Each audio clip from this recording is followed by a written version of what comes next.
Niye çabalda yapıyorsun?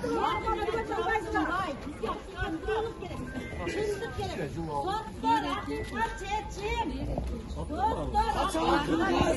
Kaçan Kırgız! Özümüzün atabalarımız attığı başlı akıp atabalarımızdır. Çok kılığın avşı özümüzün Kırgız! Kasım tırık tarıkları kim aldı? Kim öldürdü tarıkları?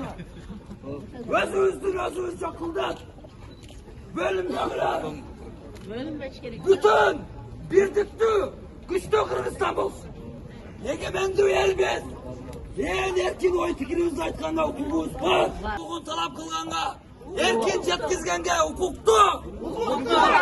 Biz egemendir elden urpaklarımız. Egemendir elden jaranlarımız. Gödünde kanday kıygırık bolgan bolsa, alçıga daga çektiğe gerek emez.